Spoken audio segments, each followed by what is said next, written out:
Hey everybody, good morning. It's Dr. Galvin with another post-ER night shift coronavirus update. Working a string of nights, so I'll be trying to post after each shift. Tonight was a little bit better. Sunday night, as the weekend goes on, since there are not active cases, sort of elective cases going on, we tend to be able to kind of clear things out a little bit. So bed availability has been a little bit better. Still no ICU beds really anywhere at all. But right now, looking at our ER tracker, we are only holding only holding 16 patients in the hospital, meaning that there's no beds for them anywhere else. Now we don't normally ever hold admitted patients in the emergency department. I think last year, for the whole year, we held patients who were admitted 3 days. And I think this year we're at like 60, 70 plus days. We're going to talk a little bit about this mutant strain of the virus, and also a little bit about numbers, and we'll give you a little idea of what's going on. Numbers wise, 17.6 million U.S. cases, 194,000 new cases yesterday. Week over week, that's an increase by about 9.4%. So the numbers are going up by about 10%. 309,000 deaths. Interesting, 114,000 hospitalizations. A few weeks ago it was 80,000. Now we're at 114. Remember, there are about 900 or so thousand hospital beds. So more than 10% of them are being occupied by COVID patients right now. That's in addition to the normal cases we'd be expecting to admit at this time of year. More importantly, there's 22,000 ICU admissions out of the 55,000 ICU beds in the country. So you can see that a very significant chunk of ICU capacity in this country is being taken up by these very critical COVID patients who tend to be in the ICU for extended periods of time. So that's a concern. Let's talk about this new COVID variant. I touched on it briefly yesterday. There is a new variant that has been identified in England, and it has forced England in the area around London, which is a lot of people, to go into this tier 4 lockdown, which is a quite severe lockdown that you're basically have to stay in your house unless you've got really pressing business. You're not allowed to travel. All non-essential businesses are closed. Our households are not allowed to mix. You can meet with one person outside and one person only. You can go to work, but if your work's not closed, you can leave your house for educational things, healthcare, things like that. But no overnight stays, no travel abroad. And one of the things that makes me a little concerned about this strain is that the rapidity of how quickly other countries have locked down travel from England.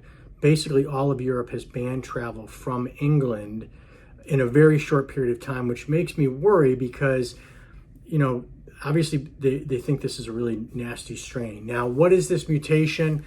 Well, realize that these RNA viruses, they don't have the error checking that we have when we replicate our DNA. We actually have these systems in place so that when our cells divide, the copies are true, meaning that we don't have a lot of variation and don't develop a lot of mutations. They happen occasionally, but not very often. These viruses, mRNA viruses in particular, don't have any of that. So the ability for them to sort of change when they multiply is much higher. And sometimes those changes are beneficial. And so you get a strain of the virus that's more infective or is better at being a virus, and that strain tends to take over. And that's what's happened in England. There's a COVID variant, and the mutation is to the spike protein. Now remember, that spike protein is what the virus uses to attach to the cell. And it's important because a lot of the therapeutics, in particular vaccines, are designed against that spike protein. And there's a concern that if that spike protein changes, the vaccine won't be useful. That may be why we may need to get a booster every year, because if that genetic drift happens, that's what we're worried about. The mutation affects the most important part of that spike protein. And in the lab, it increases infectivity by 2 times. So that's a very significant increase. Now, there hasn't been any evidence yet that it increases how deadly the virus is. But if you can infect twice as many people, and the death rate stays the same, that's still a lot more deaths. So it's a concern. It makes the convalescent antibody treatments less effective. They've already demonstrated that. It may potentially change vaccines, although it does not appear that the vaccines are effective. They're studying that now. So far, the strain has been found primarily in the United Kingdom. There have been some cases found in Denmark, in the Netherlands, in Australia, but so far nothing in the U.S. The idea of sort of isolating England and trying to keep that virus strain there is really important because, unfortunately, we've done a really lousy job of containing the virus here. And if we get that strain here, it will probably very quickly take over. And, I think it was first identified in London in September, I believe, and in November, a quarter of the new cases in London were this variant. Now it's 2/3. So because it's more infectious, it's a beneficial adaptation, so that new strain tends to take over. So we really want to try to keep it away from us because we do a really lousy job of containing the virus. And if it gets in the wild here, we could have really significant problems. I'm going to cut it off here tonight. I'll be back in the morning with another one. I do, as usual, if you find my videos helpful, my name is Jeffrey Galvin. I'm an ER physician. I also run a functional medicine clinic. Try to post these on occasion.